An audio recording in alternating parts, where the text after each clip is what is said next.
2018, I don't think so. Yeah. Oh, please come back. I would love to talk to you. Some more. Daniel said he thought you might. I do. I'm the preeminent expert on that subject here in California. With us today, we have a little bit of time. We are very, very, very fortunate to be able to get a world expert. He wrote this book. Yes, I got a copy the moment I saw it. I Want to Break Free: A Practical Guide to Making a New Country. And I'm not just saying it, like I've been reading and using this thing. So everybody should go get a copy of the book. This is Professor Matt Qvortrup. Qvortrup, yes. You just didn't say the Q, but Qvortrup.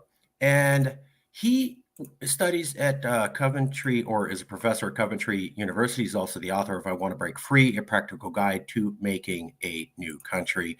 Interview with Matt Qvortrup, the world's leading expert on independence referendums, according to BBC News. He's a world expert, Matt Qvortrup, there at Coventry University. Professor of Political Science and International Relations at Coventry University, editor-in-chief of the Q1 Journal, a European Political Science Review. He's also the editor of the Greater series, Democracy in Times of Upheaval, an expert in referendums, European politics, and comparative government. Recently, Qvortrup has worked with brain scientists to understand the neuroscience of political action. Professor Qvortrup was awarded the PSA Prize in 2013 for his research on political institutions and policy outputs. His book, Angela Merkel, Europe's Most Influential Leader, was translated into Russian, Chinese, and Korean. He's also been a special advisor to the House of Commons, and he had previously worked as a member of President Obama's special envoy team in Africa. He's earned a doctorate in politics at Brasenose College, University of Oxford in 2000. He's also a qualified lawyer, holds a diploma from the College of Law in London. He's described by the BBC as the world's leading expert on referendums. We already covered a little bit about that.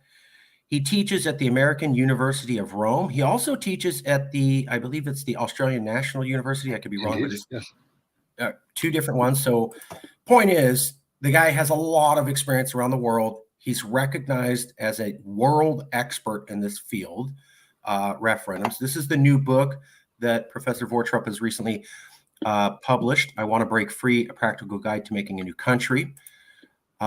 These are some of the contents in there. A brief history of self-determination and the making of new states. Start me up: how to establish a movement and win support. What's law got to do with it? I love that. Legal side of creating a new state. The power and the passion. The international politics of creating a new state. Constitution building, rebuilding the ship at sea, and Shake Your Money Maker. The economics of becoming a new country, and then conclusions, bringing it all back home. Did we get anything wrong with the introduction or with the description of the book? You were very kind and said very nice things about me. So that my head is sort of swooning up to being a bit too big now. So you better get me down on the ground again. So. Hey, when I say go, I say shoot, right? And you having been in, what did you say? Having been in Texas, I know. Having been in Texas, when I don't say that anymore. You know, there's the dangers to health. But I'm wearing the bolo tie now, so to look a little bit. Oh, that's beautiful. That's beautiful. And for everybody to know, the Mexican side of my heritage is Tejano, the original Mexicans who were in Texas before it was there. A little bit of history. What is this book about, briefly? And why did you write it? Why write this book? Why does the world need this book? Isn't there plenty of books about secession? Why is your book different? Why is it important? Why did it need to be written and published? I think it's always good to have a practical guide, and it's what it says in the tin. It's a basic contract law thing that you have to sell a product that literally is what it is. And there are lots of people who have written extremely long tomes about the sort of peculiarities of establishing new states, but they're either in law, purely in law, and they're frankly a little bit dry. And then there's about economics, but actually there aren't that many books on the subject. And my editor at Manchester University Press knew that I had recently been to Papua New Guinea. There's a part of Papua New Guinea it's the island group of islands just above Australia, and part of Papua New Guinea called Bougainville, where they had a referendum on independence. I was, and I'm again advising the United Nations actually on the succession, the practicalities of succession, and the very sort of learned and slightly dry report that I wrote there. My publisher suggested I should, provide a sort of more Gantt chart approach to what are the things you need to do if you want to set up shop.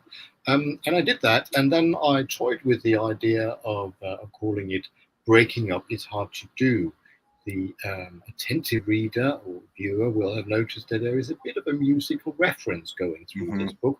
I Want to Break Free, which of course is my own compatriot, Freddie Mercury. I was going to say. I have a bit of I was once retweeted by Britney Spears, where I've suggested that our Prime Minister here was a devotee of said singer. Oops, I did it again, theories of politics. And I didn't quite get Britney Spears into this book, but I have a chapter which is called "What's Law Got to Do with It?" And there are no prizes for guessing what that particular Tina Turner. That's a Tina Turner theory, yes. Yep. And Start Me Up, of course, is the Rolling Stones. And then Shake Your Moneymaker is Ray Charles, if we just want to go through the list. And a couple of others. Very musical, very musical. And I have to back you up. I have been writing and reading and studying secession movements, independence movements since around 2012. So I can go back a decade. There was no handbook, everybody. There was no guidebook. It was super detailed, very long tomes of information, super boring. This is the first book of its kind. I think there's a Professor Ryan Griffiths out of Syracuse also made a handbook. But basically, for the last 10 years, there's been nothing. And then the last 2 years, there's you and Professor Griffiths in the entire surface of the earth have created user-friendly handbooks for people around the planet on if you want to do this. It was a very boutique subject. It was very academic, very high level, hard for regular people to understand. And that's unfortunate because, like you said, there's people in Bougainville. There's people in Kurdistan. There's people in New Caledonia. They don't have the Sikhs, and there's an article in The Economist this week when we were recording about Sikh independence movement in India, who were being charged with all sorts of terrible things just for really suggesting that they could become an independent country. Now, it's very important for me here. This book is a bit like Machiavelli's The Prince, which gets a lot of stick for having advocates that you have to be also evil. But what I'm basically saying, and Machiavelli was saying, if not to put myself on a pedestal, what both Machiavelli and I are saying is that you need to have a clear-eyed approach to how do you do it. Now, if you choose to set up an independent country, if you think that's your thing, it's not an easy thing to do per se. Many things are much easier, like learning the saxophone or Chinese grammar and things like that. But if you really want to do it, you might as well know which steps you have to go through. And then you can decide whether that is for you or whether it's not for you. I wanted to ask you a few questions about this. It's a good book. Everybody needs to read it. This is still a boutique subject, and I found that this is a real effort to bring it down to where average people can understand this, because average people are the ones doing the independence movements, right? Mm-hmm. Independence movement wasn't launched by some professor in Bougainville. It's usually launched by people who are disenfranchised or put down, or, they find themselves in a tough spot. What was it? One of those countries broke off and tried to get independence because a fruit seller lit himself on fire. He didn't plan on doing that one day, and that ignited a whole thing. So I really applaud your work. Let me ask you, though, we're covering the series on national divorce here in America. You have studied places around the world, studied Bougainville. I actually did an interview with one of the Bougainville independence people. I'm sure you've heard of Texas. You've been to Texas. You've heard a little bit about America. Are we what you would call a totally stable country where there's no possible chance of any sort of breakup at all based upon things you've seen in other countries? Or, as you recently attended or are working with the Texas independence movement on to speak at one of their conferences, is America starting to show the signs that this could happen here based upon what you've seen in other countries? I think that's one of those things that people sort of always try to sort of smoke me out and say, always America falling to pieces. We don't know really if America is falling to pieces. But certainly there are a number of divisions in America, and I suppose I could phrase it the other way around. So I want to be sort of very clear about these things because there are processes that you have to go through. Now, if you take the Texan independence movement, then Texas was briefly a state, they never quite got over that in a way. I'm saying this in the most kindest possible way. I think what I have taken from recent years is that suddenly things fall apart and states break up in ways that were completely unforeseen.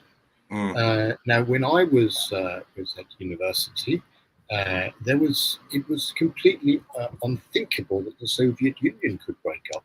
And I remember at law school, I learned that there was a place in Ukraine, even during the Cold War, technically was a member of the UN and all sorts of things. And that was a bit of a joke. It was like, yeah, but of course that's never going to happen.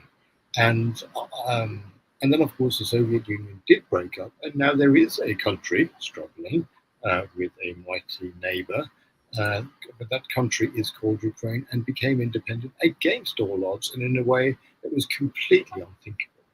And if I can take an example from closer to home, I have written a fair bit about referendums, which is a subject that people in California know also a good deal about, which is one of the reasons why I have a lot of love for your state, the Golden State, I think you're called. But one of the things that I happened close to home was Brexit. And Brexit is not an independent, I mean, some people say it was our independent and so on. But the idea that any country could leave the European Union was literally for the birds, as we say. And therefore, I think never say never, really. And one should always be prepared for the eventuality of places falling apart for a number of reasons. So there is always a possibility there. If I were to sort of, I don't really do gambling and so on, but if I were to sort of be putting money on things, I think there are a number of things one has to take into consideration. And for democratic countries to have sort of splinter groups has been relatively rare. So in the Soviet Union case, that was very far from being a democracy, and countries broke free. And I think since Malta became independent in 1964, there hasn't been a splinter away from a democratic country. Quebec was very close to that. Scotland was very close to that. And I'm not saying that history repeats itself. History emphatically does not repeat itself. It only rhymes ever so slightly. And you have to look at the actual movements, the actual things that are going on. But first of all, if you want to establish an independent country, you need to have the sort of the Mick Jagger moment, the start me up. You have to basically get things off the ground. And in the European countries that became independent, Norway, Finland, and by the way, Norway and Finland, you would have thought were countries that have been around forever. They are, just over 100 years old. Both. Right. Iceland is a country that's less than 100 years old. Right. And those were countries that established their roots. They established a narrative about themselves, and that is extremely important before you become independent. January 6th. If you don't want to answer about that, that's fine. No. I'm not an American. I cannot have. And a certain guy is opening a golf course. Well, I'm just saying. So one of the questions we have that there's a debate in America. Was January 6th a coup or was it not a coup? In America, we have this debate of it wasn't a coup. It was just some people getting together and it got a little rowdy. And then other people going, no, that was a full-on coup like happens in other countries. Can you take a stance on that debate, Professor? I can. And there was a great sociologist called Max Weber who says the state has a monopoly on violence. Right. There was violence. There were people who were killed. Whether there was a big plan to overthrow the government, I don't know. I don't know if I'm allowed to use the word cock-ups, but I think it's probably there were cock-ups more than conspiracies. It requires quite a lot of finesse and quite a lot of intelligence and quite a lot of planning to organize a coup. I think there was an uprising of a revolutionary nature. What we saw on that particular day did not lead to a change of government. But if when the thing that brought Lenin to power in 1917 was a revolution, that this was a revolution too. Some people would say that Lenin was brought in using a kind of a palace coup, or there are all sorts of words for that. Putsch is the other word. Right. But as a non-American, and if you look at all the reports that have been published, and there's all Please. the evidence that you've seen, and I think it hasn't got anything to do with my area of expertise, but it's quite clear to me that this particular incident was not how you do it in a democratic country, and I think, and I know America can do better than that. But it's when you have a situation, this is probably my more sort of my considered judgment on this thing. If you have a situation where people feel that they have to fight, then you have a problem, and you need to do something about it. I have a book coming out called The Political Brain, where I'm sort of looking at when people engage in these uprisings, and they're often driven by sort of fear of other people. They use a part of the brain that is sort of the angry part. They don't use the debating part of the brain. I think what we have to do in all societies is we have to figure out how we solve the problems rather than win the argument. Now, for example, there is a big debate over immigration in my country, in your country, and the big question then is, what do we do? Do we want a level of immigration? Where do we draw the line? But I think we have to figure out how we find out the problems that we share, and then figure out ways in which we can solve those problems. And I think the reason why America seems to, in some ways, fall to pieces is that there's not even an agreement as to what the problems are. Indeed, it's very rare that we see a debate about policy. Everything seems to be about politics. Thank you. Polarized politics. And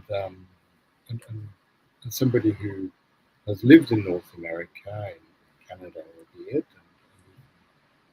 and part of my life in the United States. Again, that's 30 years ago, and there are many things that are completely unrecognizable from the Reagan era. America's changed since you remembered a few decades ago. So would it be fair to say that people should view January 6th as a significant event? It wasn't a nothing event. It wasn't just a haphazard gathering. They got a little out of control. It's historically significant, and it's not necessarily a sign of stability. Would that be a fair conclusion? Well, it's very much a sign of instability. There were people who were doing their job, police officers and so on, who died as a result of this uprising. And that's categorically as well. True. What if it turns out that some of the police officers were in on it? Does that change the nature of it? Because we have video of police officers literally opening doors for some of these guys to come in some of the footage that came out after the January 6th investigation. If it turns out... I'm always very reluctant to go down the rabbit hole. Okay. We don't have to go that route. Let me ask you another question. One of the questions we had here was, we had Marjorie Taylor Greene. She's a Congress member, and she talked about national divorce on President's Day. And that got a lot of people upset here. But it started a conversation on if states should leave America or just stay part of America, but split up based upon politics. One of the things that I noticed was that a lot of the discussion in America simply said, well, if you conservative, what they call red states, conservative states, Trump-loving states, leave us, you receive more federal money than you put in taxes. And so you will all be poor and become massively impoverished the moment you leave America. And therefore, any discussion about leaving America for you conservative red states is stupid. End of story. And I thought that that was limited because I've talked to Indeed. some economics professors and they said, well, if you're no longer part of America, then you can change your tax and regulatory code. And when countries can change their tax code and their regulation code, they can, in fact, attract more business. So it's not fair to say that if a state breaks off, you'll just be cut off from federal funds and that's the end of it. What if they lowered their tax rates? What if they changed their way that they ran regulations that might attract investment? Is that a reasonable theory or not? It's a theory that's slightly incomplete, and I think I would rather take it the other way around. I mean, first of all, from an economic point of view, there's infrastructure. That means that Wyoming is not quite as easy to get to as, say, Washington, because Washington is on the sea, and Wyoming is not, and therefore, bringing stuff into Wyoming and out of Wyoming is more difficult. But I think so on this is one of the reasons why I wrote the book, because I wanted people to be able to make those decisions. And overall, countries, when they become independent, become poorer. Like Britain, after Brexit, has become a poorer place. And most countries, East Timor, for example, became also poorer after. The only exception was Montenegro, which became slightly richer because basically the European Union paid for it. So countries on average lose when they are no longer part of a large race. But I think you have to then ask the question, and this is what they considered in not just in Guinea and Bougainville or in East Timor, is what is the price of that? I mean, do you want to have your freedom? Do you want to be able to eventually you get back to where you were on the curve? It probably takes about 20 to 40 years, but then you're back on the trajectory again. So there will be a period of time where you are indeed suffering economically. But then if you can go through that pain, then you become independent. Now, Norway, did not become independent because they would be richer if they broke away from Sweden, but they are Norwegians. They felt like they were Norwegians, and in their heart of hearts, they were Norwegians. And people from Iceland, unlike Danes, I mean, they speak a completely different language, they have a different history, they have a different outlook in life, and they have a different philosophy of government and so on. And if you are completely different, then you do that. So when people get divorced, they don't get divorced because they sort of like consider, the money issue. You probably lose money because you have to pay alimony and so on and so forth. You actually don't pay alimony in state divorce. That's a different story, which I'll come back to in a second. But this is about feelings. There was a great Scottish philosopher called David Hume who says reason is and ought only to be the slave of the passions. So the passions are the most important thing. So if you passionately believe, and your compatriots and the majority of them believe that you are very different, then that should be driving you. So if Wyoming or Delaware or New Hampshire or whatever want and feel that they have this, national soul, if you like, then that should be the driving thing. And the economic issues will come back. Charles de Gaulle, great French president in the 60s, 50s, and 60s, said those troops the supply troops should just follow suit, and they should just be there. The logistical troops should just follow suit. And those sort of like the logistics people who do all the practical stuff. They just have to be there. Economics is a means to an end, and we don't do things because of economics. If we do things because that's why the Brexit referendum was lost. I mean, there was an overwhelming economic argument for staying in the European Union, but this was not about sort of short-sighted economic gain. It was about long-sighted belief in your country. It is possible, though, for some countries to obviously passion being the main reason why they want to become independent. But I've heard some examples, like when we look at Biafra, California, or Scotland, where they were saying, if we're independent, we become richer. Like we're subsidizing the mother country. You guys are taking our wealth. Scotland kept talking about the North Sea oil shale, and they go, well, that's all ours.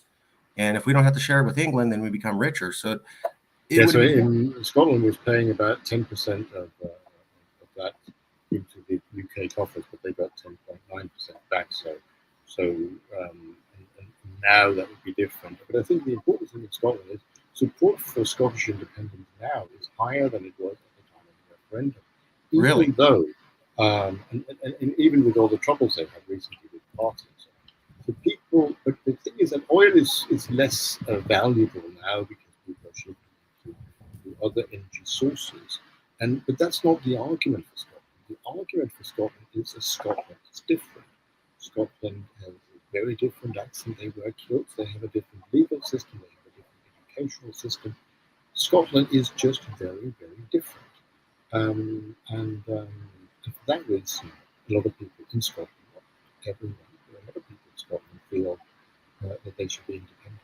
A lot of people in Scotland are opposed to the monarchy, whereas for in the rest of the UK, they're in favour of the monarchy. Why should Scotland not be allowed to be what it is, Scottish?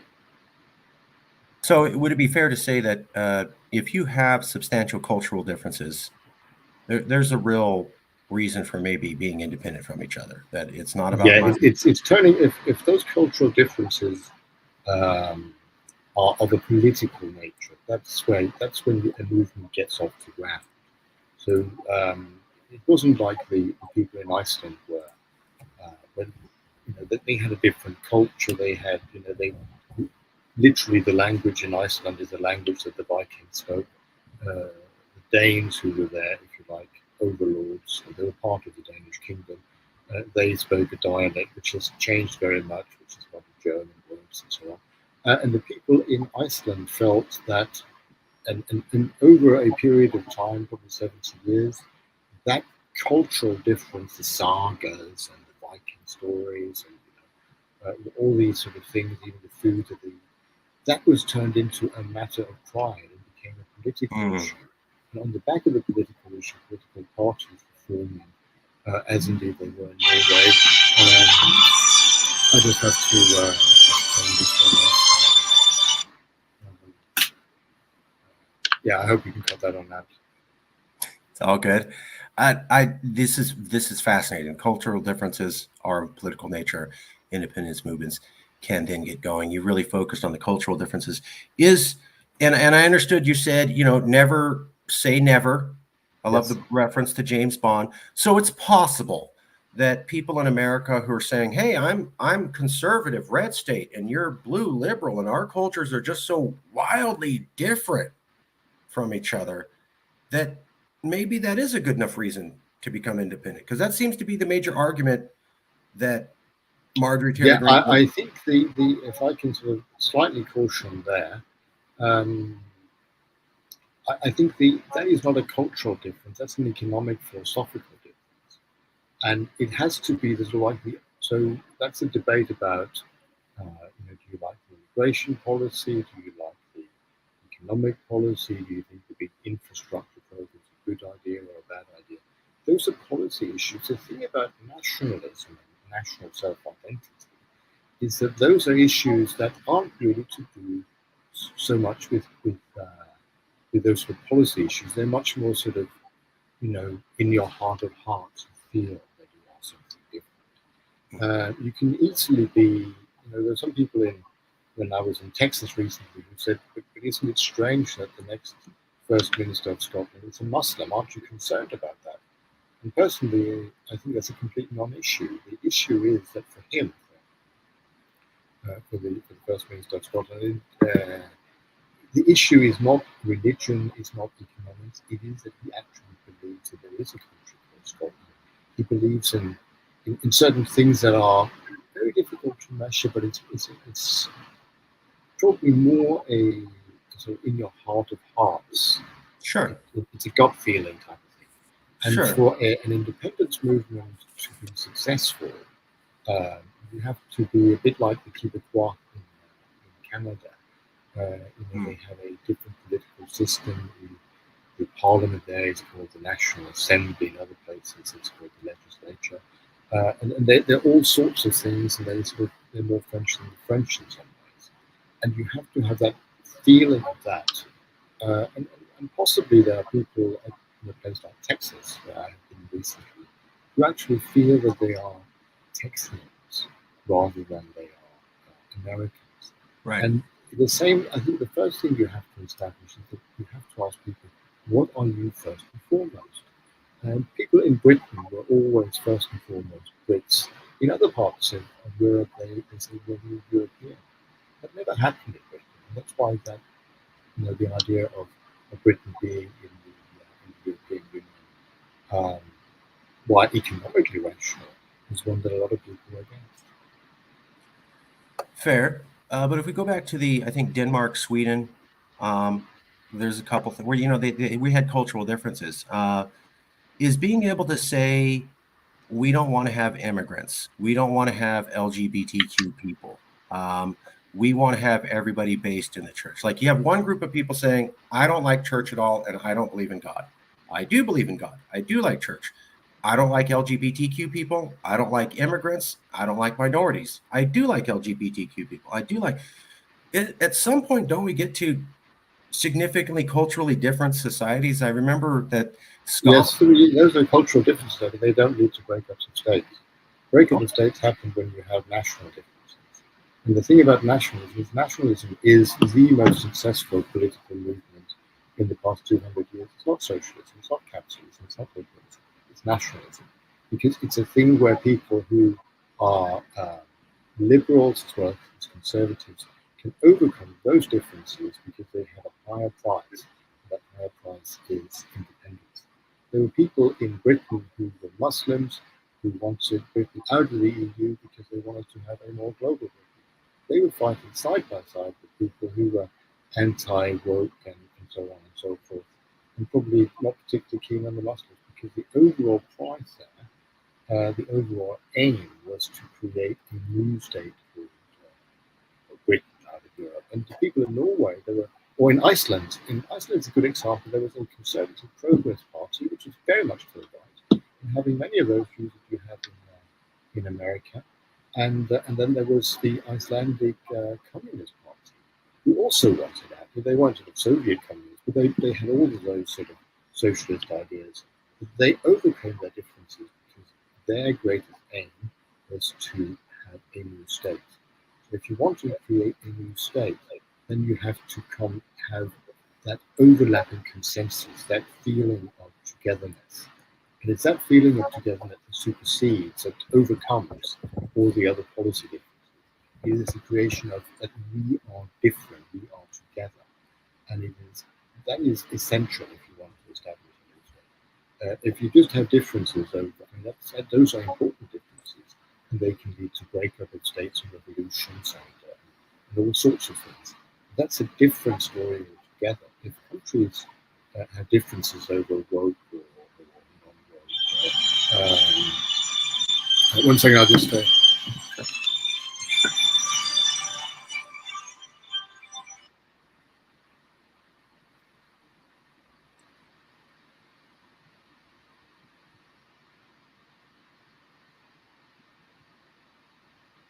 One second, I'll just do this. Oh, sure.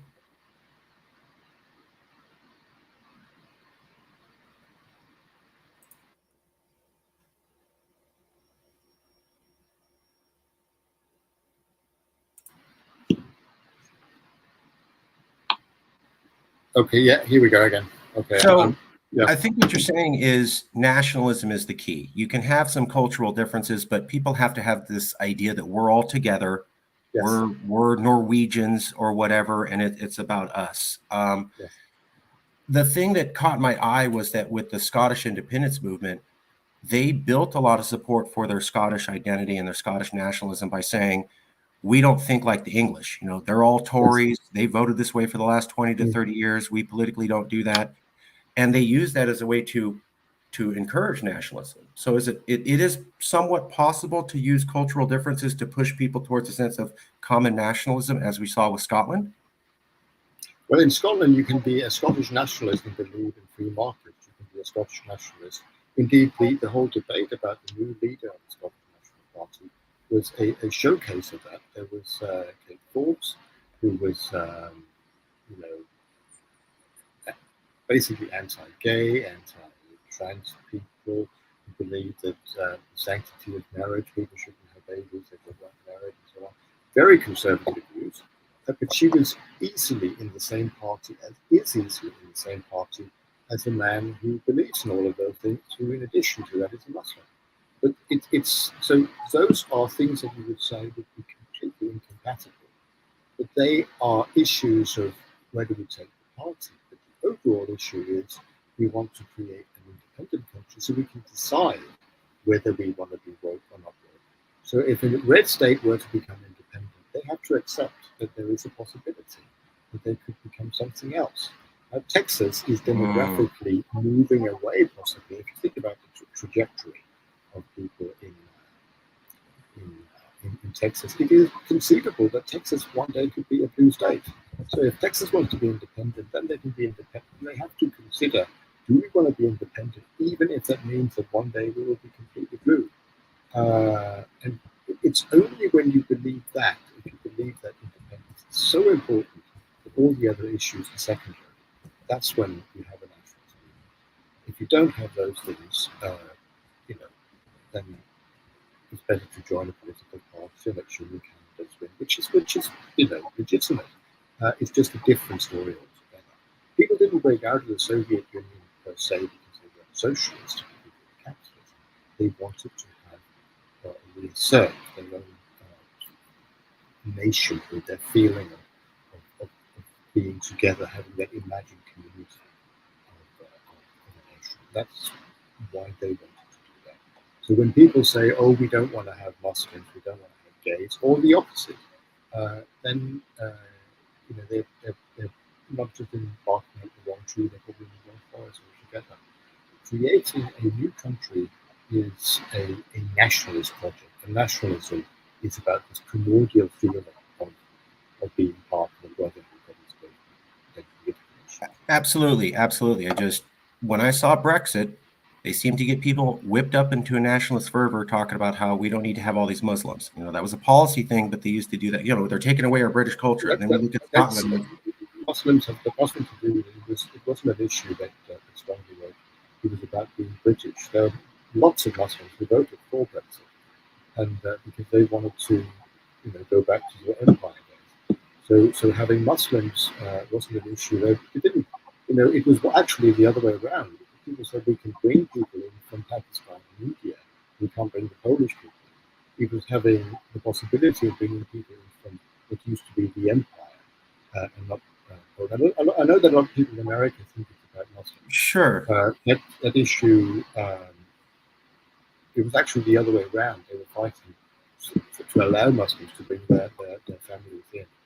That wasn't the issue with Brexit. There were people who probably thought that, but the overall issue, and Brexit wasn't an independent movement in the same way, but Brexit was not to do with Muslims. Brexit was to do with, I want my country back. Sure. Take back control. Sure.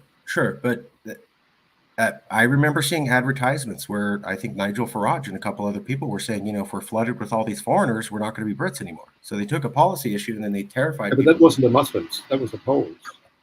And the Romanians. Some outside group's going to come in and it's a policy issue and we got to push back against that or we're not going to have our Britishness. And then I also noticed that Scots did the same thing. They said, yeah. I mean, there's an element of that. But I think that what is interesting about Scotland, though, is that in Scotland, it's what I call a civic nationalism. There is now a tartan for Indian people. There's now a tartan for Sikhs in Scotland. So you can be Scottish if you believe in the values of Scotland. You believe that Scotland is a community. It's not the sort of German God and soil type you have born there. Nationalism can also be a benign thing. It's not about people who are just born in a particular place. That was probably the case in Norway. But in many other countries, it wasn't the case. In Scotland, certainly. Yeah, I was just looking at how, obviously these ideas have a lot of overlap. I just remember seeing the advertisements for Brexit and the advertisements for Scotland and their blue book and our wee blue book. And it kept talking about how England's full of Tories and we're not like that. And no, but Toriness is not that's also to do with a particular, sort of approach to life and really being a little bit sort of, Toryism is also, it's an English mentality and it's an English ideology. And it's difficult to say what Tories actually are, but they're just not Scottish. I mean, there are a lot of people in Scotland who but they sort of, and all these movements also work if they are, if you can find the other. But it's more about creating a positive identity around yourself. And you need to have a positive story about yourself rather than just another. You have to I'm have afraid a that positive my time is up. I really appreciate this. Thank you so much for being here, Professor. If you ever have a time, again, we'd love to have you back, especially when you come out with your new book. Thank you so much. I really appreciate it. Thank you. Thank you. All right. We will send you a copy of the video. And if you know anybody who might be willing to talk to us. Yes. There is a guy called Mickey Fabus who's actually writing a book a little bit like me. Georgia Tech, I think he's at. But I'll find the link to him and there are a couple of other people. Yeah. There's also a woman called Nina Caspersen, Minacaspersen. She writes about sort of small nations. She's very good. She's here in the UK. Please send me the email, these people's names. I'll send you a copy of the video, and I really appreciate it. All right. Thank you so much. Cheers. Thank you, Professor.